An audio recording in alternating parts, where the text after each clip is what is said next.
Hello and welcome back to its own channel ICSC and CBSC for all। आज हम लोग cover करने जा रहे हैं फोर्स। ये जो नोट्स हैं मुझे रिक्वायर हुए हैं सर तरुण रूपानी के द्वारा, जो भी ICSC के बहुत बड़े टीचर हैं, तो क्रेडिट उन्हीं को जाता है नोट्स का। आइए शुरू करते हैं। फोर्स है क्या? It is an external cause. It is an external cause that causes a body in rest to move or body in motion to rest or change the shape or size। कोई external cause जो body को rest से moving मिला सके, move से rest में ला सके, motion में रेस्ट से ला सके, या उसका शेप चेंज कर सके, उसको हम लोग फोर्स बोलते हैं। जैसे फॉर एग्जाम्पल आपके पास में बुक होगी, आप बुक को फोर्स लगाइए, बुक अभी रेस्ट में थी, जब आपने फोर्स लगाया तो वो मोशन में आ गई, तो ये क्या है? ये ही फोर्स है बेटा। ठीक है। एसआई यूनिट ऑफ फोर्स क्या है? एसआई यूनिट ऑफ फोर्स है Newton. SI unit of force क्या है? न्यूटन। सीरियस यूनिट क्या है? डाइन। ठीक है। फोर्स दो टाइप के होते हैं, contact force, non contact. Contact force, book में टेबल में बुक रखी है, आप बुक के ऊपर फोर्स लगाइए, मूव हो रही है, कांटेक्ट फोर्स हुआ, हमारी फिंगर उससे टच हुई, हमारी बॉडी उस पर टच है, तो वो क्या हुआ? फोर्स हुआ। कौन सा? कांटेक्ट फोर्स हुआ। कोई पेड़ से एक एप्पल गिरे, ग्रेविटेशनल फोर्स हुआ। उस पर तो कोई कांटेक्ट फोर्स तो था नहीं कि किसी ने उस पर धक्का लगाया हो तब वो गिरा हो, था क्या? और धक्का लगाया भी था तो नीचे क्यों गिरा? That is called contact force. Movement of force क्या होता है? देखिए, ट्रांसलेशन या लीनियर मोशन, और दूसरा तो रोटेशनल होते हैं। पहले translation motion. Force applied on a rigid body which is free to move causes motion straight path. एक बॉडी है जो कि स्ट्रेट पे चले, स्ट्रेट मतलब अपने एक स्ट्रेट पाथ पे चलेगी। एक रिजिड बॉडी है, उस पर हमने फोर्स लगाया तो वो एक डायरेक्शन में चलेगी, अपने स्ट्रेट पाथ पे चलेगी। जैसे आप एक बॉल लीजिए, उस पर फोर्स लगाइए, वो सीधा जाएगी, स्ट्रेट पाथ पे जाएगी। स्ट्राइकर्स ऐसे कैरम मारिए, सेम डायरेक्शन में जाएगा, सेम पाथ में जाएगा। रोटेशनल मोशन की बात की जाए, force applied on a rigid body which is pivoted, it cause rotational motion. है क्या ये चीज़? आप एक स्केल है आपके पास, स्केल डोम्स की है, उसमें एक होल होता है, देखा हो पीछे साइड। आप उस स्केल के होल को पेन पे लगाइए या पेंसिल पे लगाइए, उसको ऐसे फोर्स लगे उस पर, वो गोल गोल घूमेगी। ठीक है, वो गोल गोल घूमेगी क्योंकि वो एक जगह बंधी है। टर्निंग ऑफ व्हील देखा है? व्हील देखा है ना? व्हील एक जगह जॉइंट होता है, उस पर फोर्स लगाते हैं तो ऐसे ऐसे घूमता है, क्लॉकवाइज डायरेक्शन में घूमता है। ठीक है। Moment of force, turning effect और torque, it is a very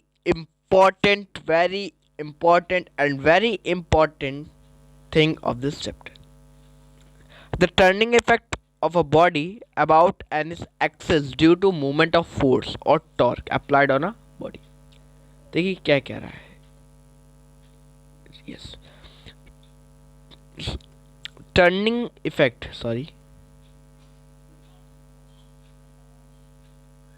turning effect of a body about an axis due to movement of force torque applied on a body। आइए ऊपर चलते हैं। Measurement of movement of force. Torque का measurement कैसे करें, किस तरीके से करें? द मूवमेंट ऑफ फोर्स या torque is equal to the product of magnitude.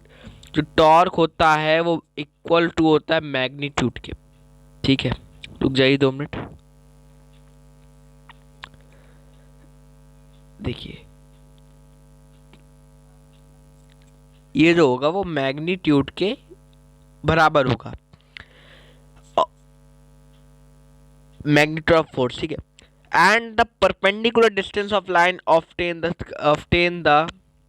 The force of rotation.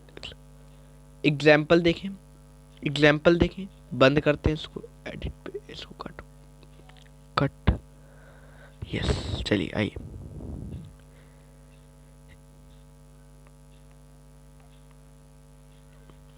एक डोर है, आप डोर लीजिए, अपना डोर, रूम का डोर अपने, उसको ऐसे ऐसे घुमाइए, वो केवल एक साइड मूव करेगा, वो हिंजेस से एक साइड बंधा हुआ है।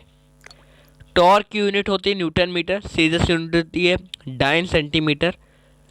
1 न्यूटन बराबर 1 न्यूटन मीटर बराबर 10⁻7 डाइन, 1 न्यूटन बराबर 10⁻7 डाइन। ठीक है। क्लॉकवाइज मूवमेंट हमेशा निगेटिव होगा और एंटी क्लॉकवाइज हमेशा पॉजिटिव होगा।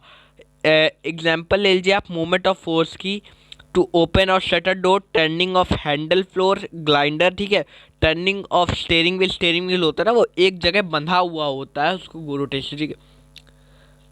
कपल क्या होता है, two equal and opposite parallel forces acting along the same line of the body free to turn about its point from couple. एक बॉडी, ठीक है, एक बॉडी, देखिए मेरी बात समझिए, मेरे हाथ में, आपको दिख तो नहीं रहा होगा मगर मेरे हाथ में अभी एक फ़ोन है, आप सबके हाथ में फ़ोन होगा, तो मेरे हाथ में फ़ोन है, मैं क्या कर रहा हूँ, एक साइड से बोला मैं दो तरफ से इक्वल एंड अपोजिट फोर्स लगा रहा हूँ, एक तरफ मैं क्लॉकवाइज लगा रहा हूँ, एक तरफ एंटी क्लॉकवाइज लगा रहा हूँ, ठीक है। The two forces do not balance each other because their line of action is not same. The moment a couple is equal to the product of either force and the perpendicular. ये देखिए, ये दिया हुआ है, हमने क्या किया, आपने इधर को फोर्स लगाई और मैंने इधर को फोर्स लगाई, अच्छा सॉरी, जो मैंने बताया वो गलत है। अगर आप इक्वल और अपोजिट एक्शन फोर्स लगाते हैं तो वो रोटेशनल मोशन हो जाएगा, एक एक्सिस ओ एक्सिस से रोटेशनल मोशन हो जाएगा, ठीक है। आज के लिए इतना ही, अगली इक्विलिब्रियम ऑफ बॉडीज हम लोग नेक्स्ट क्लास में स्टार्ट करेंगे। आशा करता हूँ आपको ये वीडियो पसंद आई होगी, पसंद आए तो लाइक करिएगा, चैनल पे नए हो सब्सक्राइब करिएगा। मिलते ही जल्दी नेक्स्ट वीडियो में, तब तक देखते रहिए ICSE and CBSE for all.